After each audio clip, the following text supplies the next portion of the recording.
Assalamualaikum warahmatullahi wabarakatuh. Alhamdulillahi rabbil alamin, wa bihi nasta'in ala umurid dunya waddin. Asyhadu an la ilaha illallah wahdahu la syarikalah, wa asyhadu anna sayyidana Muhammadan abduhu wa rasuluhu allazi la nabiyya ba'dah. Allahumma salli ala Muhammad wa ala ali Muhammad. Subhanaka la ilma lana illa ma 'allamtana innaka antal alimul hakim. Rabbi shrah li sadri wa yassir li amri wahlul 'uqdatam min lisani yafqahu qawli. A'udzu billahi minasyaitonir rajim. Ya ayyuhallazina amanu hal adullukum 'ala tijarah tunjikum min 'adzabin alim. Tu'minuna billahi wa rasulihi wa tujahiduna fi sabilillah bi amwalikum wa anfusikum zalikum khairul lakum in kuntum ta'lamun. Shadaqallahul azim. Yang berbahagia bapak-bapak serta saudara-saudara para jamaah salat subuh yang dirahmati Allah, kembali kita bersyukur kehadrat Allah Subhanahu wa taala yang telah melimpahkan rahmat dan kurnia-Nya kepada kita, sehingga pada kesempatan kali ini kita masih diberikan kesehatan, kekuatan untuk melaksanakan ibadah, yaitu sholat subuh berjamaah. Kemudian diberikan juga suatu kesempatan kepada kita untuk bermuwajahah, bertatap muka di musola yang kita cintai ini dalam rangka untuk thalabul ilmi atau bermuzakarah. Mudah-mudahan Allah Subhanahu wa taala memberikan kita karunia keistiqomahan untuk memperhatikan permasalahan-permasalahan agama ini, terutama yang berkaitan dengan akidah. Demikian juga yang berkaitan dengan masalah ibadah, yaitu kaitannya dengan ilmu fikih ini, karena ilmu-ilmu ini adalah merupakan persyaratan bagi kita untuk bisa melaksanakan agama itu secara benar, secara sempurna. Tanpa adanya ilmu ini, maka apapun ceritanya dalam rangka melaksanakan ajaran agama itu tidak akan bisa kita peroleh dengan baik. Karena agama ini didasari dengan ilmu, tanpa ilmu maka dia akan tertolak. Kemudian selawat dan salam semoga dilimpahkan kepada junjungan kita Nabi Muhammad SAW. Mudah-mudahan kita mendapatkan syafaat dari beliau di hari akhirat kelak. Amin amin ya rabbal alamin. Bapak-bapak serta saudara-saudara, kembali kita lanjutkan bacaan kita dari minggu yang lalu, yaitu berkenaan dengan syarat-syarat taharah dan rukun-rukun tayamum, yang mana pada minggu yang lalu itu belum selesai bacaannya. Maka pada pagi hari ini kita coba lagi untuk menambah apa yang belum kita baca pada minggu yang lalu itu. Si pengarang mengatakan, wa in kanal ma'u dunal qullataini zida syartani akharani liyakuna mutahhiran bi alla yulaqiyahu najisun ghairu ma'fuwin an. Yang lalu kita sudah membicarakan tentang air yang bisa digunakan untuk bersuci, yang mana airnya itu adalah air mutlak, artinya belum bercampur dengan najis atau bercampur dengan benda-benda yang suci. Dia masih dianggap sebagai air yang suci, lagi mensucikan, kalau memang perubahannya itu tidak ketara atau tidak mempengaruhi, atau dengan bahasa yang ada di kitab ini atau di buku ini, bahwa air itu tidak berubah namanya. Kalaupun misalnya ada air yang bersih kemudian dimasukkan gula ke dalamnya, namun karena masuknya gula ke dalam itu tidak mempengaruhi air tersebut, maka dia masih dikatakan sebagai air yang suci, tidak dikatakan sebagai air gula atau air manis dan seterusnya. Jadi di sini katanya, dan jika air itu kurang dari 2 kula, kalau dia kurang dari 2 kula, kalau kurang dia dari 2 kula ini, maka dia dikatakan sebagai air yang sedikit, bukan air yang banyak. Maka ditambah syaratnya yang lain, ya, supaya dia menjadi suci. Ya. Apa syaratnya? Kalau air itu kurang dia 2 kula, ya, bi alla yulaqiyahu najisun ghairu ma'fuwin anhu, bahwa tidak bercampur dengan najis yang tidak dimaafkan daripadanya. Jadi disyaratkan bahwa jangan ada kemasukan najis, walaupun nanti ya, karena masuknya itu tidak berubah warnanya atau baunya atau rasanya, maka ini sudah tidak bisa digunakan untuk bersuci. Kurang dia dari 2 kula, masuk benda yang najis sedikit saja, maka itu sudah dikatakan sebagai tidak suci lagi, mensucikan. Beda tadi dengan air yang kurang 2 kula tapi dimasukkan benda suci. Kalau dia tidak berubah, itu masih dianggap suci. Tapi kalau najis yang masuk, maka dia sudah dianggap najis, air yang bernajis. Saya pikir itu sangat jelas sekali. Kemudian yang kedua, wa alla yakunas tu'mila fi raf'i hadasin au izalati najasin, dan bahwasanya dia itu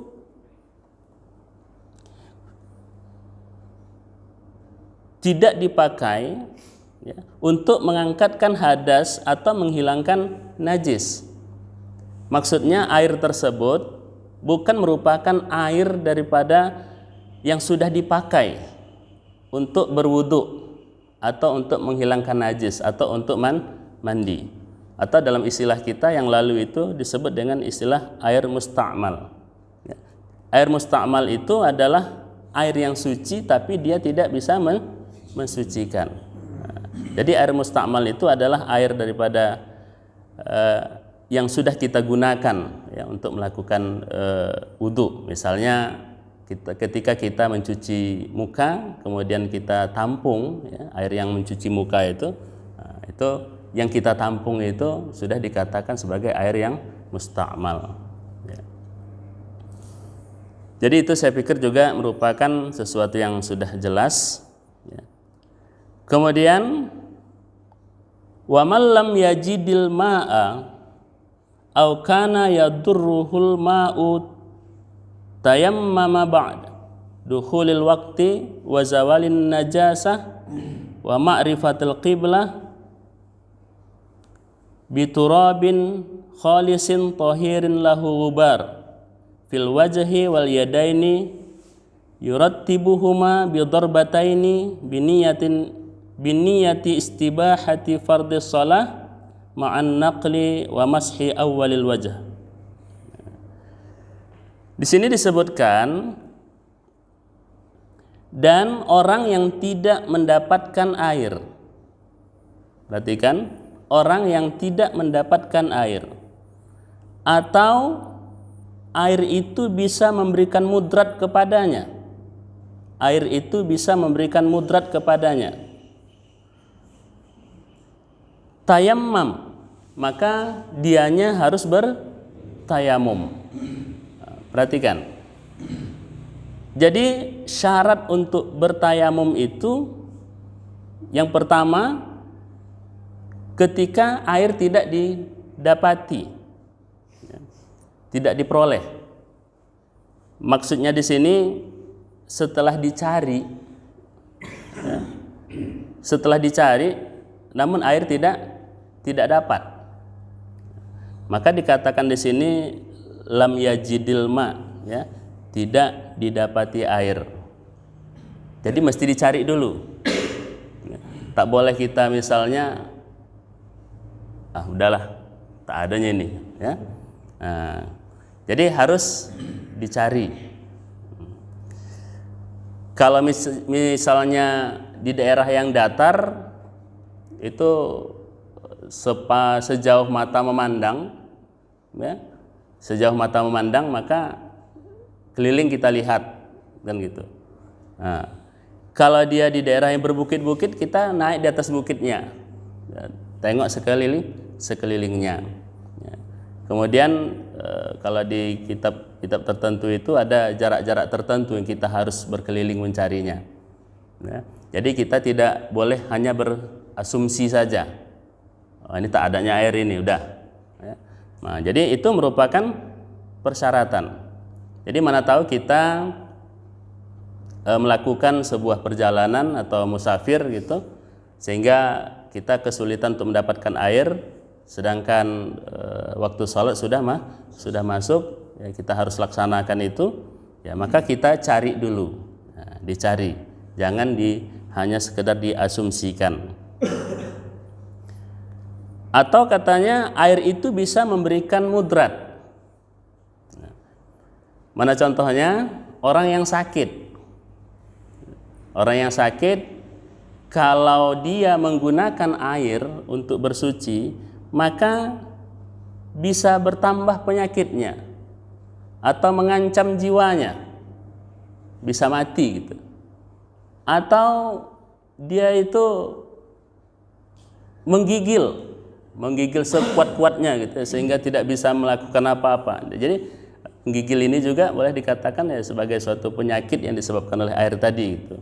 Jadi kalau adalah air ini bisa menyebabkan seseorang itu mengalami suatu kemudaratan, mengalami suatu penyakit atau kesulitan, dan kesulitan itu memang sangat-sangat sulit sekali, sehingga untuk melaksanakan aktivitas atau untuk melaksanakan sholat itu tidak bisa gara-gara menggunakan air tadi, jadi maka dia bertayamum.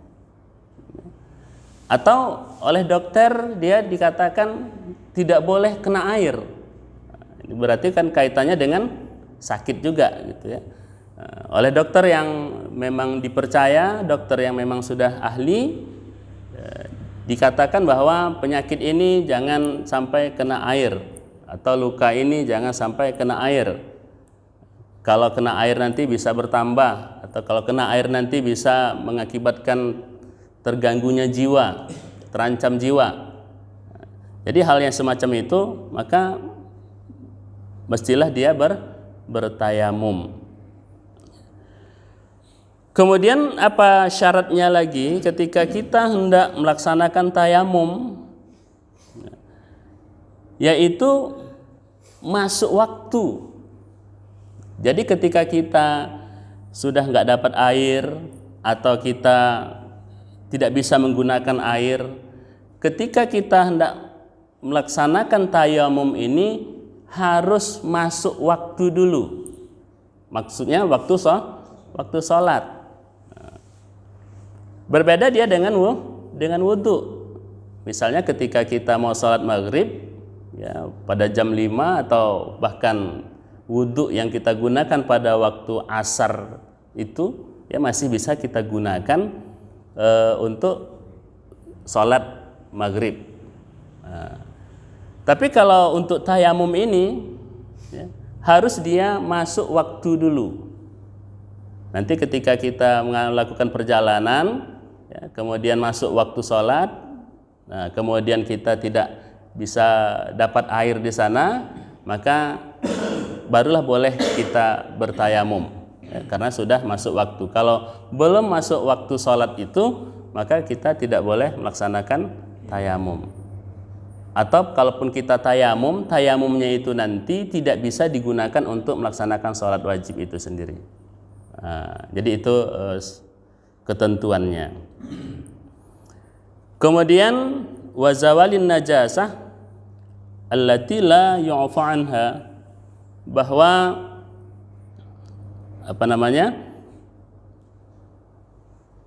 sesudah menghilangkan najis, artinya kotoran-kotoran, najis-najis yang ada di badan kita itu ya, dibersihkan dulu ya, barulah kita melaksanakan tayamum tadi. Jadi najis-najis yang tidak bisa dimaafkan itu harus dihilangkan dulu dari badan, dari tubuh kita. Kemudian wa ma'rifatil qiblah, dan mengetahui arah kiblat. Jadi ketika kita melaksanakan tayamum itu sudah dipastikan arah kiblatnya mana. Nah, kalau masih belum tahu kita arah kiblatnya, maka itu belum lagi dilaksanakan tayamum. Jadi kalau kita perhatikan ya berturut-turut dia, pertama masuk waktu ya, baru boleh kita bertayamum, kemudian harus najisnya dihilangkan dulu baru kita bertayamum, kemudian mengetahui arah kiblat. Mengetahui arah kiblat. Kemudian wa yakunu bi turabin khalisin tahurin lahu ghubarun. Nah, untuk bertayamum itu maka digunakanlah tanah atau debu yang bersih. Debu yang bersih. Kemudian dia tidak basah. Jadi yang digunakan itu adalah debu, kemudian bersih, kemudian tidak basah. Ya, makanya ada di Al-Quran itu so'i dan thayyiba, ya, yaitu debu yang bersih. Maksudnya ya debu yang ada di tempat yang bersih. Kalau misalnya di tempat yang kotor, maka itu sudah tidak bisa digunakan untuk bertayamum. Jadi tempat debu itu adalah merupakan tempat yang bersih. Kemudian tidak basah, yaitu kering. Ya ini tentu akan memudahkan atau supaya jangan nanti lengket ke tempat yang kita usap dengan debu tadi, yaitu muka dan tangan. Nah, jadi kalau nanti basah dia lengket. Nah, jadi dengan menggunakan debu yang suci tadi, kemudian fil wajhi wal yadain, ya, diusapkan dia di muka dan kedua tangan, ya, secara berurutan. Jadi yang mesti diusap ya, untuk tayamum itu hanya dua saja, muka dan tangan. Nah, beda nanti dengan wudhu, ya kan? Wudhu itu ada dibasuh, ya, kemudian ada disapu atau diusap, kan begitu. Empat ya, yang sekaligus dia dibasuh atau diusap itu dalam rukun wudhu. Tapi dalam tayamum ini hanya dua saja. Nah, jadi jangan ditambah-tambah. Biar afdol katanya, ya kan, ditambahnya lagi koningnya, rambutnya, kemudian kakinya juga disapunya.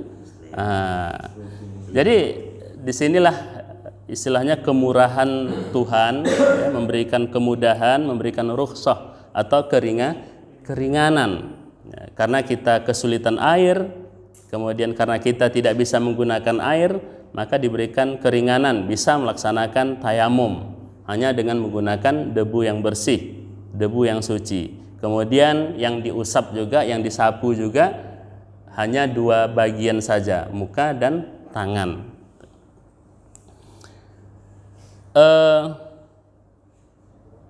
Bidarbatain, yaitu dengan dua kali tepukan, ya, dengan dua kali tepukan. Pertama tepukan untuk menyapu muka atau mengusap muka, kemudian tepukan yang keduanya itu untuk menyapu tangan. Jadi tidak bisa nanti untuk satu tepukan di situ nanti untuk muka kemudian sekaligus tangan. Jadi 2 kali tepukan ini merupakan syarat, ya, merupakan suatu kemestian. Ya. Jadi tidak bisa dengan 1 kali tepukan saja. Kemudian biniyati istibahati fardhis shalah, yaitu dengan niat untuk membolehkan melaksanakan fardu salat. Nah, jadi niat kita dalam bertayamum tadi adalah dengan niat yaitu supaya bisa melaksanakan salat. Gitu. Jadi ini merupakan niat yang tertinggi, ya. Apakah boleh dengan niat yang lain? Boleh. Misalnya apa? Berniat bertayamum itu untuk membaca Al-Qur'an. Ya. Cuma nanti ketika kita niatkan tayamum itu untuk membaca Al-Quran, maka dia tidak bisa dipakai untuk sholat. Nah, tapi kalau diniatkan untuk bisa melaksanakan sholat, boleh dia digunakan untuk membaca Quran. Gitu. Ada niat yang lain dari itu? Ada. Ya. Misalnya seorang istri, ya. Kemudian dia selesai haid, menstruasi, ya. Kemudian dia ingin melayani suami. Seharusnya dia mandi dulu, kan begitu. Tapi kalau dia mandi, maka bisa menyebabkan sakit macam tadi. Ya. Atau dalam kondisi musafir tadi, dalam perjalanan tadi, yang mana tidak ada air. Ya. Dia ingin melayani suaminya, gitu ya kan. Apa yang harus dia lakukan? Dia harus tayamum. Nah, dia boleh berniat tayamum dalam rangka untuk melayani istrinya, melayani suaminya. Nah, cuma nanti ketika dia mau sholat, tayamumnya itu tidak bisa dipakai. Tapi kalau dia niatkan tayamumnya itu untuk bisa membolehkan sholat, maka bolehlah dia gunakan untuk sholat sunnah, kemudian untuk baca Quran, ataupun dia untuk melayani suaminya. Nah, jadi karena yang namanya tayamum itu bisa dia menggantikan mandi. Jadi bukan hanya sekedar menggantikan wudhu saja, gitu kan. Mandi juga bisa. Ya. Cuma dengan syaratnya itu tadilah, ketika tidak didapati air atau karena bisa memberikan mudarat nanti ketika dia menggunakan air. Nah,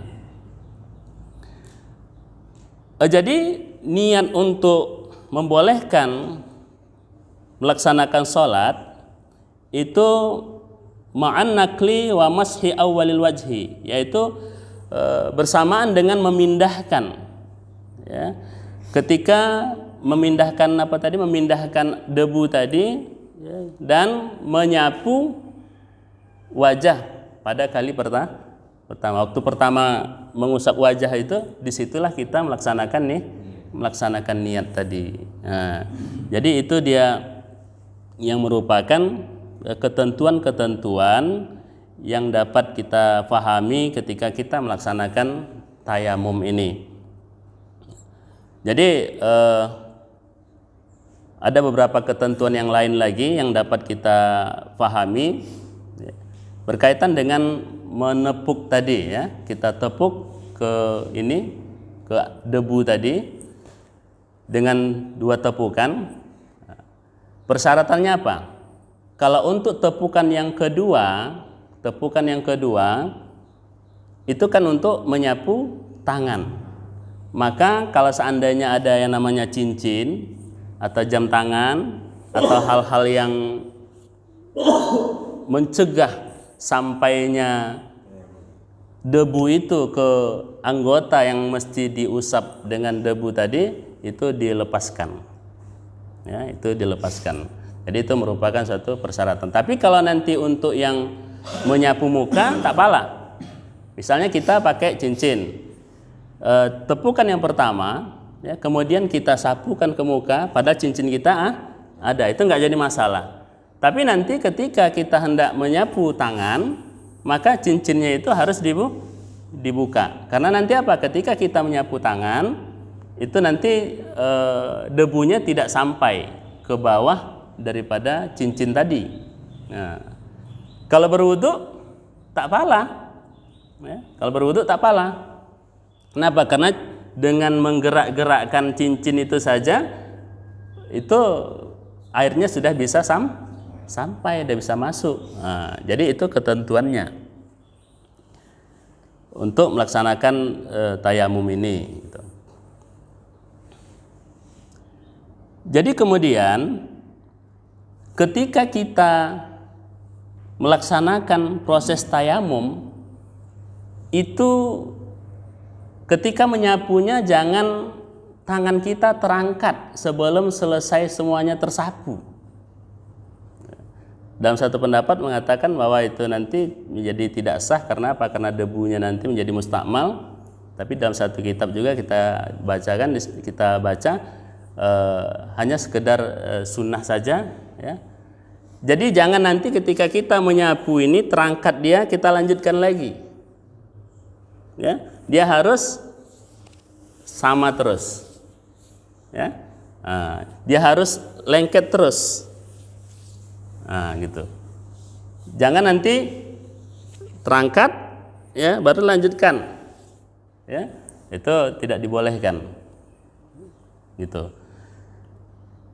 Jadi diupayakan, ya, ketika menyapunya itu ya rata, gitu ya kan. Makanya teknisnya itu, ya, pertama kita tepukkan, ya. Kemudian kalau guru saya dulu mengajarkan, setelah tepukkan begini diginikan, ya, diginikan. Supaya apa? Supaya yang ininya, yang kasar-kasarnya itu terbuang dia. Nah, sudah ditepuk begini, ada juga mengatakan tepuk begini, ya. Nah, tapi yang saya pelajari langsung dari guru, istilahnya bersanad lah, gitu ya kan, begini. Nah, kemudian baru diusapkan ke muka, ya, sekali aja, diratakan.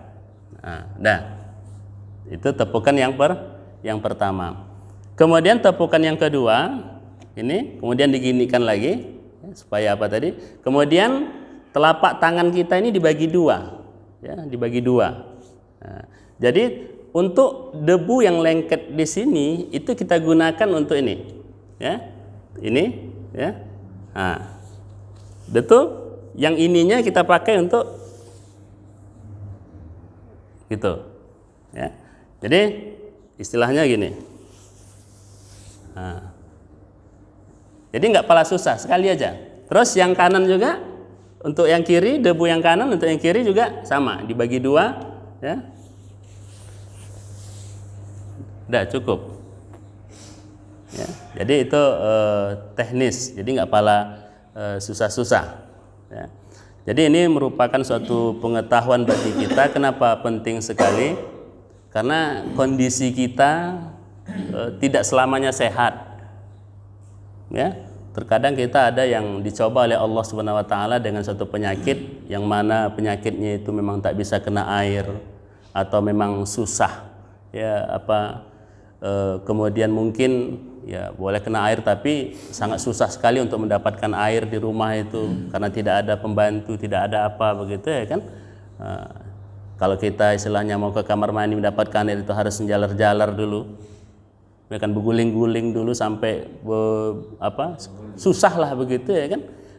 Maka cukup sediakan saja debu, ya, cukup sediakan saja debu di situ. Tapi memang betul-betul dalam kondisi tidak bisa menggunakan air atau sulit untuk mendapatkan air, ya, pembantu tidak ada misalnya, ya, kita ambil saja misalnya satu gelas, ya kan, satu gelas itu nanti bisa dibagi-bagi menjadi 4 misalnya, ya kan, dibungkus-bungkus, taruhkan bungkus pertama ini nanti untuk waktu maghrib, ya kan, bungkus kedua nanti, letakkan aja di situ, gitu, ya. Karena ada kasus itu, ya, orang selama belasan tahun tak bisa kena air karena badannya ini luka, kakinya itu luka juga. Kalau dia harus ngesot gitu, ya kan, sampai berjam-jam gitu, untuk mendapatkan air tadi, pembantu juga tidak ada. Jadi makanya untuk mengantisipasi tentang itu tadi, maka ya siapkan aja debu ya, supaya nanti jangan istilahnya pembantu kita atau anggota keluarga itu kesulitan karena mungkin ada kegiatan-kegiatan yang lain yang tidak bisa terus mendampingi kita. Itu tadilah tak pala beember-ember begoni-goni gitu ya kan. Satu gelas saja udah bisa dibagi 4 itu, orang sekali ya, sekali udah. Jadi ini merupakan suatu pengetahuan. Kenapa? Karena orang ada beranggapan bahwa kalau sudah sakit katanya itu nggak pala sholat lagi, ya nggak pala sholat lagi. Itu merupakan anggapan yang salah. Ya. Pelaksana sholat itu tetap gitu, tetap dilaksanakan walaupun dengan cara tayamum tadi kalau memang susah dapatkan air atau memang tidak bisa menggunakan air. Ya. Makanya banyak sekarang ini kita lihat ya, ada orang yang menderita penyakit yang mana mungkin penyakitnya itu nanti akan menyebabkan dia merupakan akhir daripada kehidupan dia ya. Tapi karena sakitnya tadi dia tidak melaksanakan sholat. Nah, ini sangat berbahaya sekali. Habib Abdullah bin Haddad mengatakan bahwa meninggalkan sholat itu bisa mewarisi su'ul khotimah. Ya. Nah, ini Abdullah bin Haddad ini seorang Habib yang wiridnya kita baca tiap pagi macam tadi itu Ratib Haddad itu mengatakan katanya meninggalkan sholat itu bisa mewarisi husnul khotimah. Nah dia dalam keadaan sakit. Ya. Dan penyakitnya itu nanti mungkin bisa membawa kepada kematian. Dan di akhir-akhir itu pula dia nggak sholat. Maka di sini peran keluarga, peran pendamping, ya kan, ini harus benar-benar memperhatikan si sakit tadi, supaya mengingatkan dan membantu dia untuk melaksanakan sholat. Jangan hanya dibiarkan gitu, udah tak bisa dia bangkit, udahlah sakit aja kok dia begitu ya kan. Bantu dia. Nah, ini kewajiban kita yang sehat pula gitu ya kan. Bantu dia. Bantu kalau memang dia bisa gunakan air tadi, bantu dia untuk melaksanakan wudu. Kalau memang dia tidak bisa menggunakan air tadi, bantu dia dengan tayamum. Nah, kalau yang nggak bisa juga misalnya, ya itu tergantung pribadinya tadilah. Kita juga mengingatkan masuk waktu sholat, cemana Pak, kalau ayah awak pun ya cemana ya, cemana Bang, cemana Pak, nah, ditanyakan dia. Nah, ini udah masuk waktu sholat. Nah, apakah bisa diambilkan wudhunya? Apakah bertayamum saja? Lihat kondisi. Kalau nggak bisa sama sekali, misalnya, nah itu tadilah, ya, yaitu dengan apa adanya. Tapi yang jelas pada waktu itu dia melaksanakan sholat dengan kondisi apa adanya tadi. Jadi saya pikir itu saja. Insya Allah nanti kita lanjutkan dengan bahasan yang lain atau pasal yang lain. Lebih dan kurang mohon maaf. Billahi taufik wal hidayah. Assalamualaikum warahmatullahi wabarakatuh.